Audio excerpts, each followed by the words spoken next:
नमस्कार साथियों, आज के इस वीडियो में हम बात करने वाले हैं मलेशियाई एयरलाइन फ्लाइट MH370 के विषय में, जो 2014 में कुआलालंपुर से बीजिंग जाने के लिए टेक ऑफ करती है।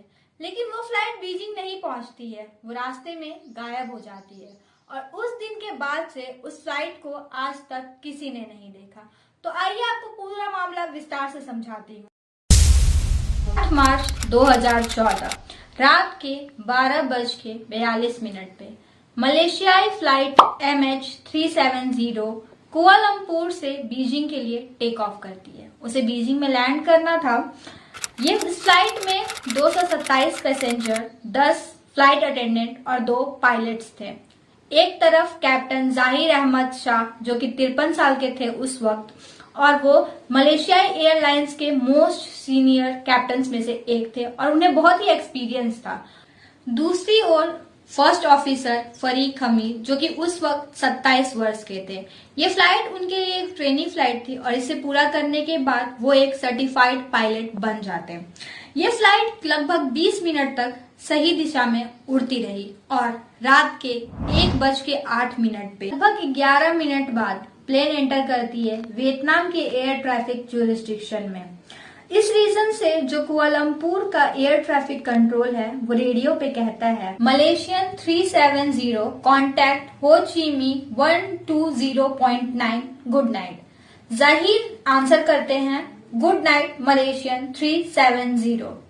अभी तक सब कुछ नॉर्मल सुनाई देता है और सब कुछ नॉर्मल होता भी है, लेकिन कैप्टन जहीर के ये वर्ड उस फ्लाइट के अंदर से आने वाली आखिरी आवाज थी। इसके बाद उस फ्लाइट की कोई न्यूज नहीं आई, ना ही उसके अंदर किसी से कोई भी कांटेक्ट हो पाया। इसके बाद ये फ्लाइट अचानक गायब हो जाती है और बन जाती है दुनिया की सबसे बड़ी aviation mystery. Tonight, a Malaysia Airlines flight MH370 disappeared en route to Beijing. Vietnam air space में पहुंचने के सिर्फ 30 सेकेंड के अंदर ये प्लेन रडार से गायब हो जाती है। कुआलालंपुर के एयर कंट्रोल वाले इसे नोटिस नहीं करते हैं और जब तक नोटिस करते हैं उन्हें लगता है कि प्लेन उनकी रडार से बाहर जा चुका है और वो वियतनाम एयर स्पेस के रडार में आ चुका है और उन्हें कुछ भी अजीब नहीं लगता है। उन्हें लगता है सब कुछ नॉर्मल चल रहा है। दूसरी तरफ वियतनाम वाले ये देखते हैं कि प्लेन उनकी रडार में आया तो था, लेकिन अचानक गायब हो गया। उन्होंने प्लेन से कम्युनिकेट करने की कोशिश की, लेकिन दूसरी साइड से कोई भी रिस्पांस नहीं आया।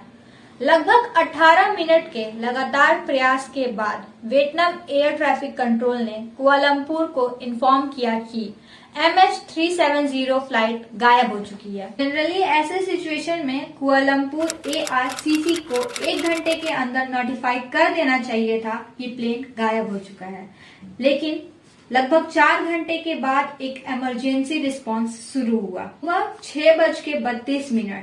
इस वक्त प्लेन को बीजिंग में लैंड कर जाना चाहिए था, लेकिन ऐसा नहीं हुआ।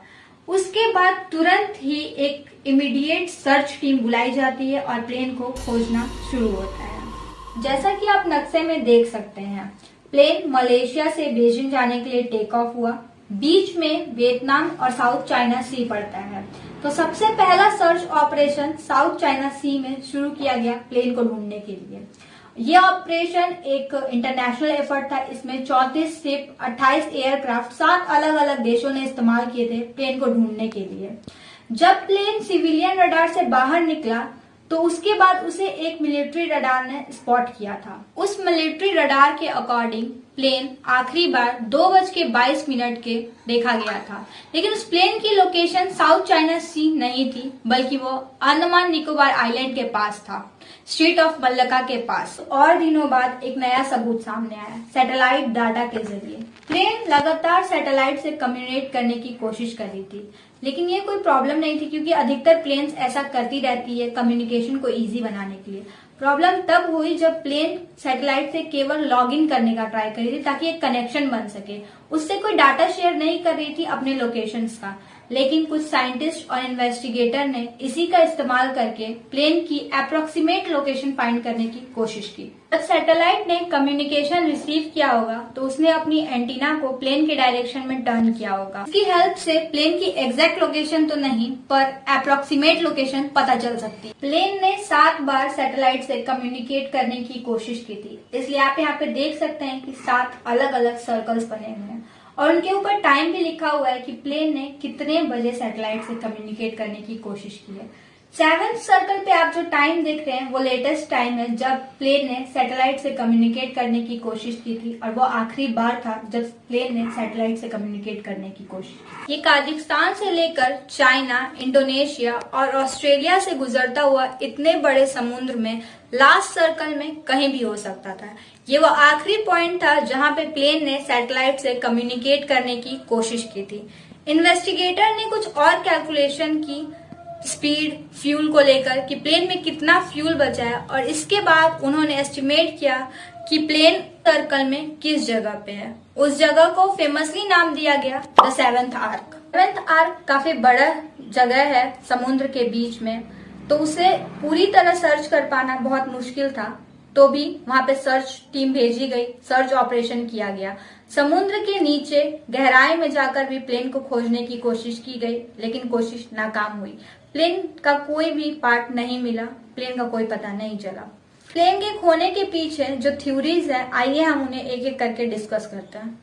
तो पहली थ्योरी ये है कि उस प्लेन के कैप्टन जकीर अहमद शाह, उनके मेंटल स्टेट पे लेकर सवाल उठाया गया कि जकीर शाह की मेंटल स्टेट ठीक नहीं थी और वो सुसाइड करना चाहते थे, इसीलिए उन्होंने जानबूझकर प्लेन को क्रैश करवा दिया।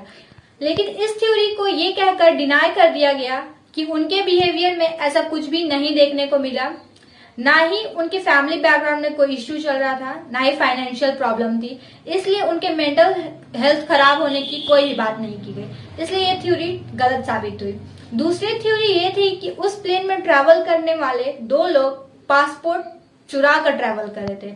तो यहाँ पे एक हाईजेक का मैटर बनता है कि शायद उन लोगों ने प्लेन को हाईजेक कर दिया होगा और उसके बाद वो उसे कहीं और लेकर जाना चाहते होंगे, but on the way plane crash हो गया। लेकिन इस थ्योरी को ये कहकर डिनाई कर दिया गया कि उन दोनों के पास चुराए हुए पासपोर्ट्स के अलावा और कोई भी ऐसी जानकारी नहीं मिली जिससे ये कहा जा सके कि प्लेन हाईजैक हुआ था। तीसरी थ्योरी ये थी कि प्लेन में ऑक्सीजन की डिफिशियंसी हो गई, ऑक्सीजन की कमी से सब लोग बेहोश हो गए और प्लेन फिर ऑटो मोड में चलने लगा और फिर जब फ्यूल खत्म हुआ तो प्लेन क्रैश हो गया। इसके अलावा और भी कई थ्योरीज थी, बट वो उतनी मैटर नहीं करती और ना ही उनपे उतना जोर दिया गया। अब 2022 में रिचर्ड गॉडफ्रे नाम के एक रिटायर्ड एरोस्पेस इंजीनियर ने ये क्लेम किया है कि वो इस राज का रहस्य जानते हैं और उन्हें पता है कि प्लेन कहाँ है। उन्होंने अपनी कैलकुलेशन रेडियो वेव टेक्नोलॉजी की हेल्प से की है, इसके बारे में हम दूसरी डिटेल्ड वीडियो लाएंगे। उनकी कैलकुलेशंस के अकॉर्डिंग प्लेन 7th आर्क के ऊपर ही लाई करती है। उन्होंने ये कहा है कि प्लेन 4 किलोमीटर अंडर वाटर है और उन्होंने एग्जैक्ट लोकेशन बताई है, exact point of the plane. लेकिन उस चीज को ऑलरेडी सर्च किया जा चुका है, बट शायद वो गलती से मिस आउट हो गया होगा, इसलिए किसी को नहीं पता। 2018 में जब ओशियन इन्फिनिटी ने सर्च किया था तब उन्होंने उस जगह को सर्च नहीं किया था।